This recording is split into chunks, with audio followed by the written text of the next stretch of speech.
Hey guys, how's it going? Today we're in the field again. Let's see how it goes. I'm excited. I'm going to tell you guys the properties we're going to check out today. And by the way, I'm wearing the same exact shirt as I did last time just because this is my shirt that I'm in sellers with. It's my lucky shirt. So we have two houses today to check out and the vacant lot.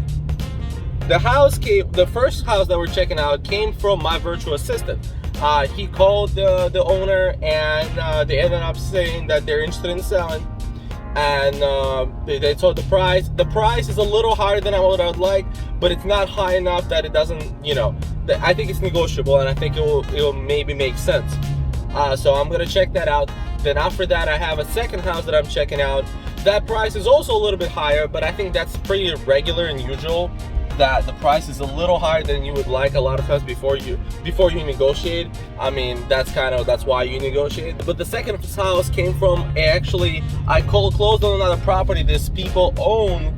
So the seller owned a vacant lot that would close down as well. And after closing on that vacant lot, and they said, hey, we actually have this house and we have another vacant lot that we're interested in selling. So I am pretty excited. I mean, I love when that happens because I don't say it's effortless leads, but they're leads that you keep getting after you establish the business for a little bit and you've done a couple deals. So I'm pretty excited. Let's see how it goes.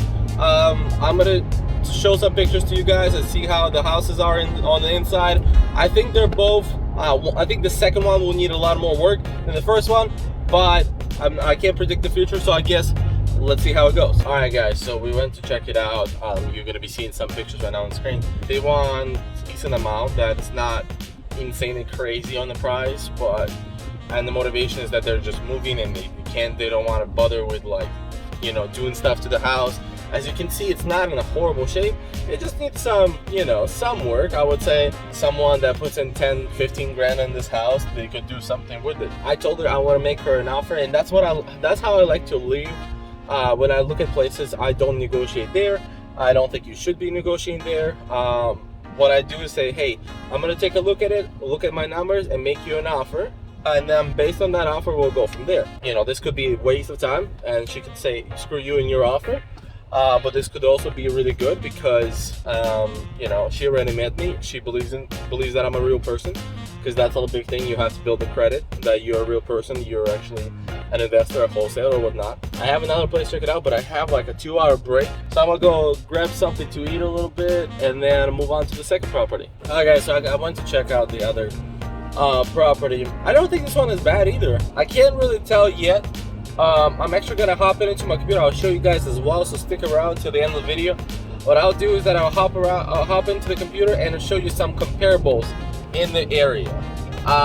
What I actually want you guys to do, if you did watch this video, leave in the comments down below how much you would pay for each one of those properties. You will see me running some comparables. Tell me what would be your MAO, so your max offer, pretty much. What would you, if you were wholesaling this houses yourself, what would you offer? This video is going to be after I already either put the properties under contract or whatnot, or what happened. So what I'll go back is after the video is out, if you guys left any comments down below, I will let you guys know if you were right on if the price what you had would have worked. I can tell you. Nice practice to think, what would you offer on the property? You will see the comparables, what I'm going to be doing this and that on the computer in a minute. But the property needs a lot of work. It's the biggest problem I think with this property. It's a 1-and-1. It literally is just a tiny home. I mean, it's a big home for a 1-bedroom, but it's still small. It's so hard. I think it's going to be so hard to find a buyer that wants to buy a 1-and-1. It's pretty much like a 1-bedroom apartment. I think it's like 800 square feet. I think a value could be added to the property, but it needs AC. The roof is brand new, so that's great. It's good property. I don't know if the price that they have in mind, if I can do it. I mean, I might have to knock off maybe 20% of their asking price, but that doesn't sound too unrealistic. It's not like I have to buy it at half price what they're asking. But let's see. I guess we'll see what happens. And I also took a look at the lot, and the lot is it's a parcel away, so it's almost right next to the house. It's a decent sized lot, and I think it's the same lot that this house is on. So actually a bigger house could be built on it than the one that I looked at today. The question on that is like, would the builder want to build in that neighborhood? That's different. I have seen neighborhoods that a flipper would like to flip a house in that neighborhood, but a new construction investor would not build a new construction in that area. A lot of times they do go together is because like if it's a progressing area, there might be more flips and new constructions, but sometimes it happens that, you know, one can go one without another. They're kind of not correlated in that area. So I guess we'll see how it goes. We'll see how it happens. So I guess we'll see how it happens. I also already signed a couple contracts today. It's been a kind of crazy week. It's been a crazy week. I've done a couple contracts while I was waiting in between two properties. Also, I wanted to give you guys an update on the previous video when we went to take a look at the other two properties. So the vacant lot, that's an interesting situation. Let me leave that to the end. The mobile home, I sent to one of the buyers that I know that deals with mobile homes. She has bought mobile homes from me that I literally sent to her, and she's like, yeah, I want that, you know, we're done. And she's a kind of good indicator because she likes mobile homes. For me, she's a good indicator that if she's not interested, most likely no one else will be. I've sent it to a couple other buyers as well. No one was very interested, like without even putting on the contract. And you will see this a lot too, that whenever you start accumulating your own cash buyer list, people that you trust, you can send them the property before putting it on the contract and kind of aim at what you're gonna give it to them, what price. Let's say, you know, I was gonna buy this property for 150 and I wanted to sell for 160. Before I even put it on the contract, I can be like, hey, would you buy this for 160? And, you know, and depending on her response, I would adjust. You know, if she's interested but it is lower, then I know what I'm working with. You will have that eventually when you start doing more deals and when you have more cash buyers. And actual cash buyer you can trust. There are cash buyers that you're not going to be able to trust, and don't play around with that. You're going to lose the deal. They're going to get a hold of that seller right away, and that's it. The best way to make sure your cash buyer will not try to screw you over is to bring enough value that screwing you over would be a horrible decision for their business. You have to make yourself enough valuable that the fact that they want to keep you happy, and you know, they want to make sure that you're making money. Obviously they're not gonna buy deals from you that doesn't work for them. I mean, no one is gonna, it's not charity, but they in the end of the day, they're not gonna be screwing you over either. So I think that's the kind of people you're looking for, and that's what my suggestion for anyone that's starting off is that look for those people. I mean, that it's hard to find those kind of buyers. I'm in escrow with one of my buyers. So there is like a $3,000 lien that I negotiated with the seller that she can pay $1,250. So a little bit less than a half of that lien she's willing to pay, but she's not willing to pay anymore. And it's not that I could have probably pressed for more, but she's this lady, she's on disability, and like, you know, she really, every penny that she makes, she'll be happy to. And I was like, okay, well, that's fine. If you're comfortable with paying $1,250, that's great. Then on the other end, you got a buyer, so it's a $3,000 lien. I said, okay, if I'm generous enough, I mean, that's was in my opinion, generous enough to say, okay, $1,250 is paid by the seller, I will pay $1,000. All you have to do is pay $750. Like, okay, $750 is not a big problem, okay? You know what they said? The buyer said, well, this property has been a headache anyway, I'm not gonna pay the $750. So here's the thing. The property has been a headache. It's been in escrow for almost 2 months now, but all the buyer had to do is just have $1,000 tied up in the property and don't do anything. I've been figuring out how to clear all the liens on the property, how to help out the seller. Like, I've been doing everything. This buyer hasn't been doing jack.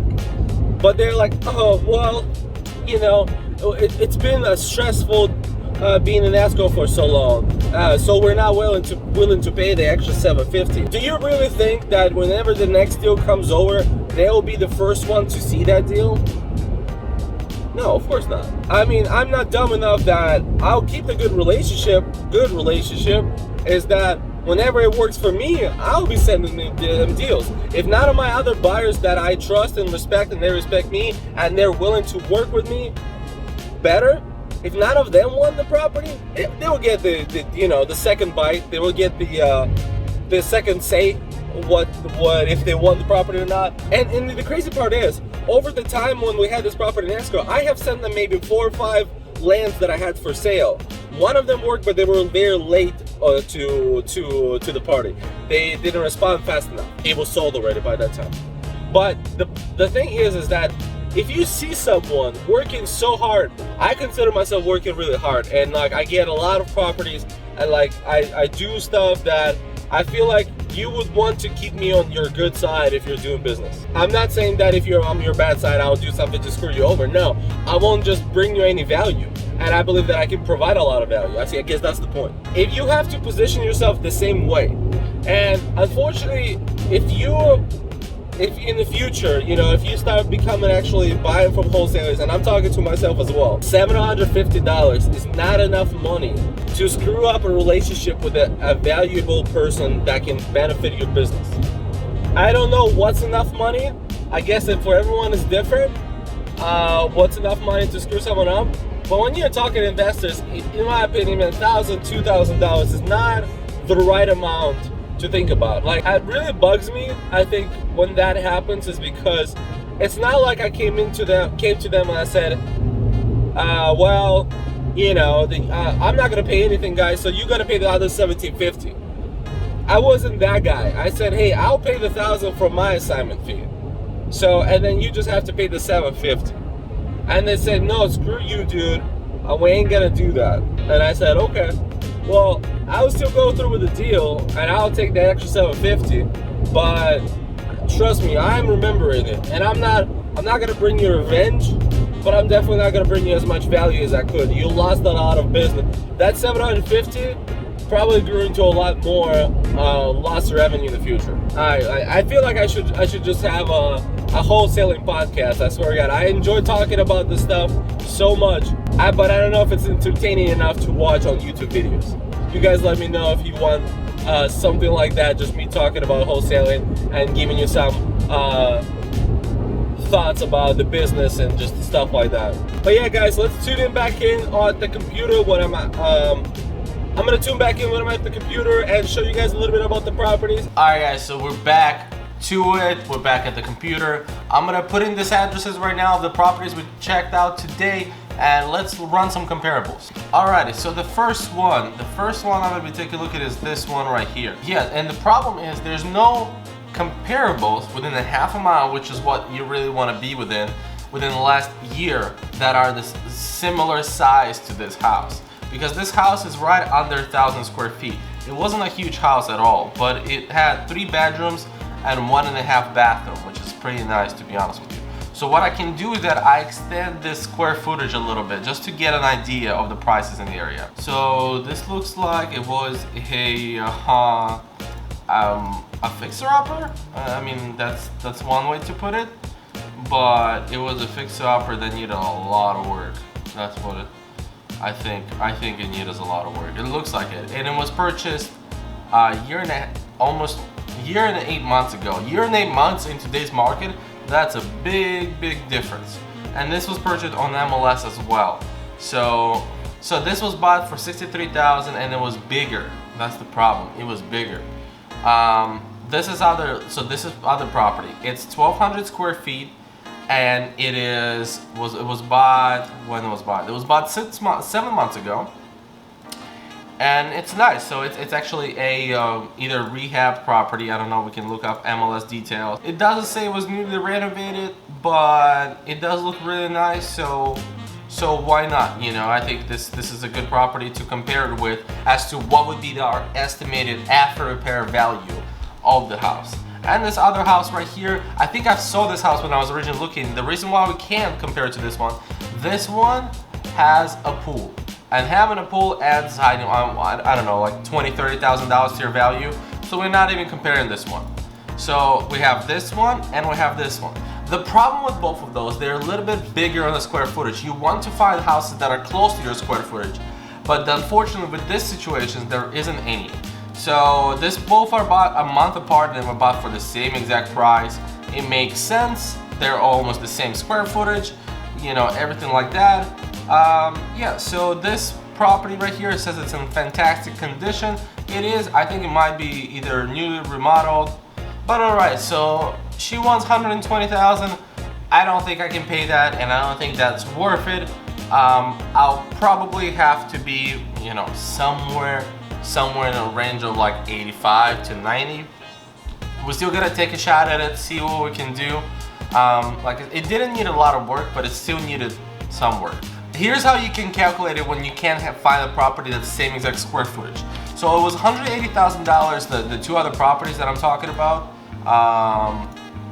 So this property was $180,000, $186. The other one was $180, and they're the same exact square footage. So let's say $180,000 for 1,200 square feet. You're buying at about $150 per square foot. And you can multiply that by, I think it's 980. Yeah, it's 960. It's 960, and so estimated after repair value of this house is about $144,000 to $150,000, and she wants $125,000. You guys saw the pictures. Hopefully, you saw it on the video previously. What's your thoughts? How much would you offer on this property? I'm gonna be working on it and trying to figure out how much I can offer, and I guess we'll go from there and see if I can put it on the contract and assign it to a buyer, and everyone can be happy from this. We'll figure it out. Alright, and this is property number 2. And on this property, they want $85,000. I think again, here it's the same exact problem. There's no such small properties in the area that have been sold. The closest one that have been sold is this one right here, and it was sold for $144,000. And I think it's much bigger because the one we have, it's a small 1-bedroom, 1-bath house. Okay, so this one is 912 square feet, so it's not much bigger, but it's, well, I mean, 300 square feet, it's a very, you know, I guess it's a comparable big size. So the way I would do that is 145,000, divide that by 912 square feet, multiply that by 630. So the thing with the second house, probably the after repair value on this is about $100,000. And well, I guess you can probably maybe push it for 110 or something. You know, between 100 to 110. If you sell it for $110,000, it still needs some repairs. It doesn't have a central AC, and I don't think it really needs a central AC, depending on what you're gonna do with it. But I really think that if I was an investor for this rehab, I probably would not want to pay more than like $65,000, maybe, because I can probably put in like $10,000 and still sell it without the central air, obviously, and stuff like that. We'll just, you know, just do some flooring, do a little bit touch up here and there. So I really think that I could probably sell it for that much. So yeah, I don't think this is worth $85,000, not at all. I don't know how much they bought it for. I mean, they bought it for back in 2004 for $600-500 I don't know if that's how did that happen.